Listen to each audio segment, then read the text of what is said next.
What's up, guys? Most of you guys know me by now, for those who are watching this video. If you don't, my name is Andrew Chafin. I am the assistant instructor of Ninjutsu Jacobson here at the Bujutsu. And today what I'm going to go over is some parallel points to Sensei's Hensojutsu video that she released here earlier today. For those of you that don't understand the points that she made in her video, what I'm going to do is I'm going to boil it down to specific key points that should make it easy enough for everybody to understand. If you dress up as a feudal Japanese merchant and you go to a swap and shop, which would be like today's bazaar, then you honestly try to convince people that that is what you are, that you are a Japanese merchant of the feudal variety, your Hensojutsu sucks. You might be able to convince a 4-year-old, but that's about it. When it comes to the idea of training in the ninjutsu arts, it's not so much about how they did it, it's more about the idea of why. The reason why is because the arts have always changed. How they did it from one year, even back in the feudal Japan, how they did it from one year to the next, to the next, to the next, always changed, depending on the situations of how life was around them. If you take that idea and then you fast forward it to now, you have a very different picture. But the problem is that people are so stuck and so tunnel visioned in what they think ninjutsu is and isn't, that they aren't aware of the connecting time gap between how it was back in the day and how it's changed to be able to be applied now. At 256, Sensei said in her video that she teaches it the way that it was taught to her. That's absolutely 100% true. The curriculum for us has never changed, despite how the fads and how how things change when new information has been released in the world around us. Our curriculum has never changed, despite how the Bujinkan has performed, besides how the Historical Ninjutsu Research Group has performed, despite how everyone else. I'm not taking shots at anyone. I'm just saying, just despite how everyone around us has performed, or what information that they have revealed, or how they've changed their curriculums, it does not matter. Our curriculum ourselves has never changed.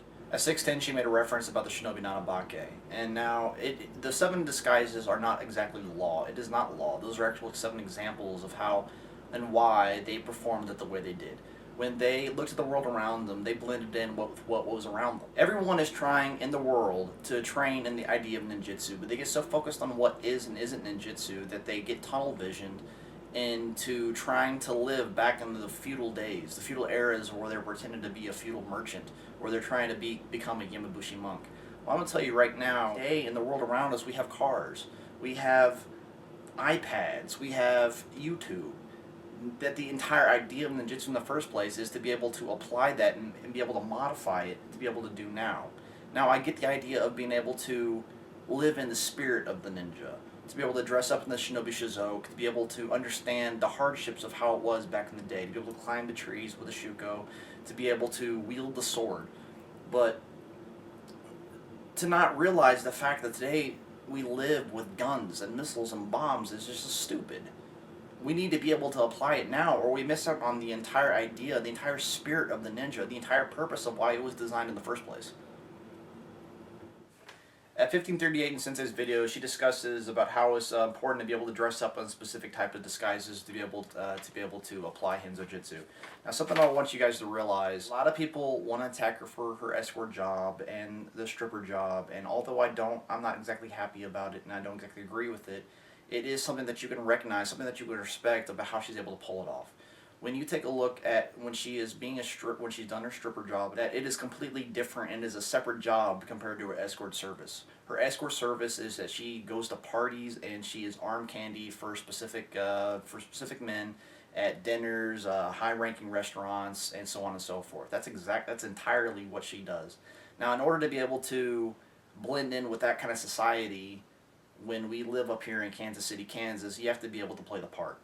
When you go to a 5-star restaurant, you need to be able to communicate and blend in and fit in with the people around you.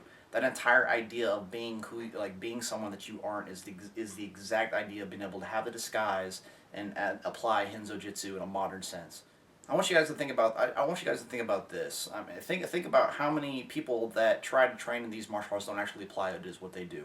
They don't think about how to take these principles that we are training in, these principles that we're supposed to be living by, and they use it as a hobby, in the sense that when they're done with work, when they're done with working at Chuck E. Cheese, when they're done working at McDonald's, or some kind of an architect firm. They go home, and then at that point they pretend to be a ninja. They pretend to live by they pretend to be a samurai, and then at that point they try to live by the idea of the samurai or the ninja code or whatever. It doesn't really matter.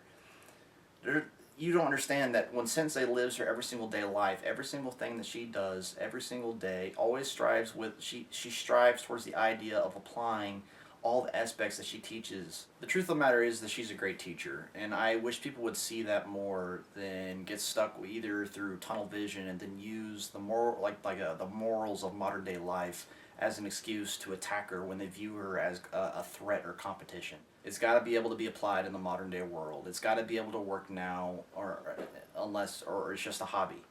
I mean, when you look at a Civil War reenactor, I mean, he collects the books. He's got all the weaponry. He watches all the movies, and then once every year, he probably goes out to, an open field with all of his friends, and they reenact they reenact Gettysburg, you know, and there ain't nothing wrong with that. But if they start trying to treat the idea of being able to fight back against a guy with a knife trying to steal your money, and all they know is the idea of being able how to shoot someone with a musket, that's completely it's the same sense of how people it's the same sense of how people want to view the historical accurate ninjutsu arts, of where they try to take the same exact principles of how they did things back in the 1600s, 1700s, whatever era, hundreds of years ago, and hope to God that it's something that can work now. It's not the case. It's the principles that can work now, not what they did exactly back in the day would work now. It doesn't. So now let's take a step back and let's take a look at how let's get away from the extremes of the idea of Hensojutsu. So far, all we've done is take a look at how it can be applied to as an escort and stripper service, and the life and death of how the ninjas lived and operated back in feudal Japan. Let's take a look at how it could operate now.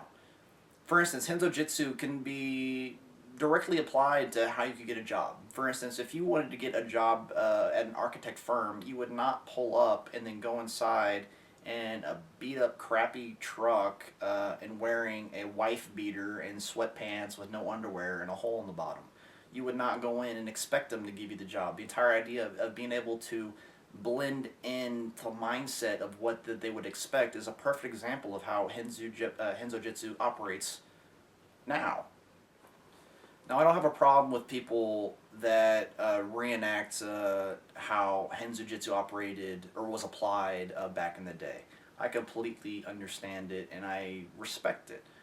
We wear the Shinobi Shizoku, and we climb trees, and we do that all the time, but we do not pretend that's it. When people do that, when they point and look at the old ways of how it was actually used at one certain point back in feudal Japan, and it's claimed that itself is the only representation of Hensojutsu, that is so close-minded and stupid that it's not even funny. So if you want to train in real ninjutsu and apply the principles of how it should operate, then you guys need to check us out at www.budoru-ninjutsu.com. Otherwise, have fun with your reenactments.